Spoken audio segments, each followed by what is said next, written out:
Good morning. I have been spending a lot of time with Matthew chapter 14, where it's all about Peter walking on water and Jesus coming to them, telling them not to be afraid. And I know I shared just a couple days ago in the Morning Minute about the importance of staying in the boat. Jesus says, "Take heart, it's I. Have no fear." And Peter, because of his fear, says, "Lord, if it's you, bid me, ask me to come, walk on the water." And Peter gets out of the boat, right? He wasn't willing to wait for Jesus to come, right? And so he steps out boldly. And it's been interesting for me because I love St. Peter. And let me tell you this. Jesus loves St. Peter.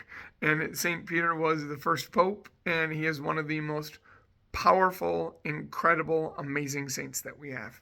So it's been really awkward for me.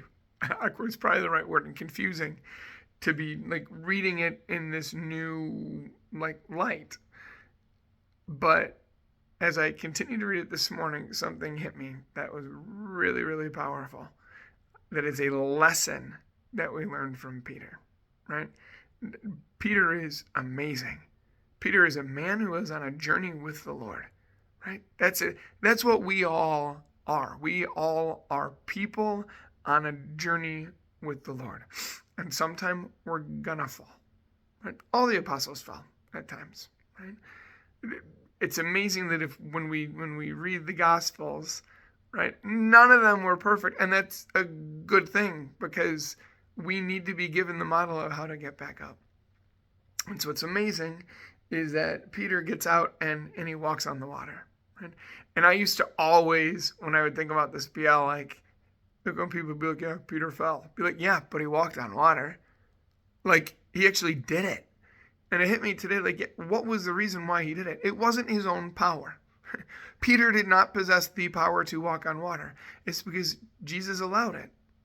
And when we walk with Jesus, amazing things happen that we wouldn't be able to do without him, right? So it's because of Jesus that he walked on water. But then he all of a sudden starts to focus on the wind, on the waves, on just everything around him. And it's too much, right?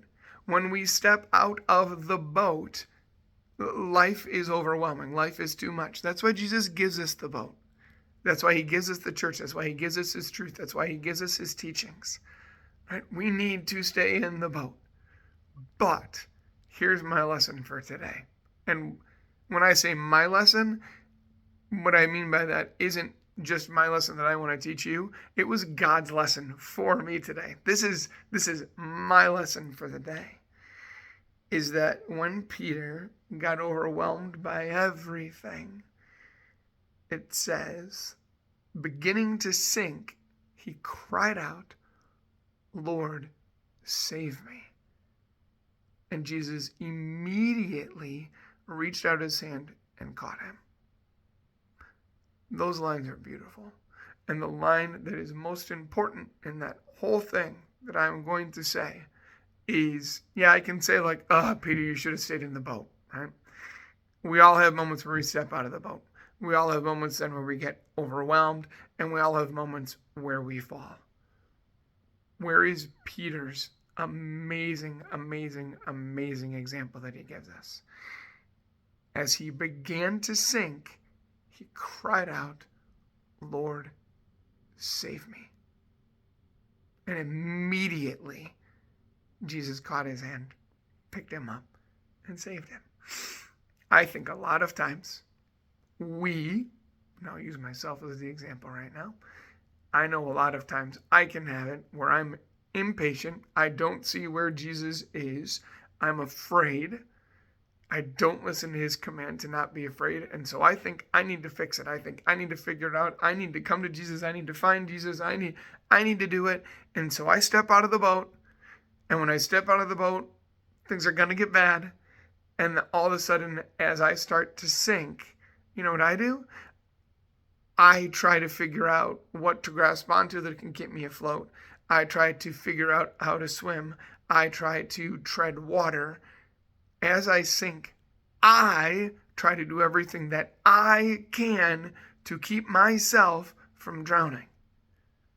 What did Peter do? The moment he began to sink, the moment he cried out, Lord, save me. And he turned back to the Lord. For you, for me, for everyone. When we have moments that we are struggling, when we have moments where through our own actions, whatever, maybe we're embarrassed about that, we get to a point where we realize, I'm not in the boat anymore, am I? And where we start to sink and where everything becomes overwhelming. I beg you to follow Peter's example. To, in that moment, the second it becomes even the littlest bit overwhelming, to turn to Jesus, because he is there. And he was there for Peter. You know what Jesus didn't say when Peter cried out, Lord, save me? Jesus didn't say, no, Peter, you need to learn your lesson. He didn't do that. He also didn't say, I'm going to let you squirm for a little while here to learn your lesson. What does it say? Jesus immediately reached out his hand and caught him. And that tells me that the second any of us begin to fall, we immediately, the moment we begin to feel even off balance, don't even wait till you fall. The second you begin to feel off balanced, cry out, Lord, save me. Don't try to reach out to anything else, right? Not that there aren't helps and supports and different things in our world. That's all great. That is all great, and we need that, and we should utilize the supports that we have. But do that second. The first thing is to cry out, Lord, save me, and to turn it over to the Lord, to allow him then to pick you up and get you back in the boat, and then get the help you need. Today and every day, the moment things are out of control, immediately cry out, Lord, save me. And he will immediately be right there to pick you up and get you back in the boat. Have an amazing day in the boat, and God bless you.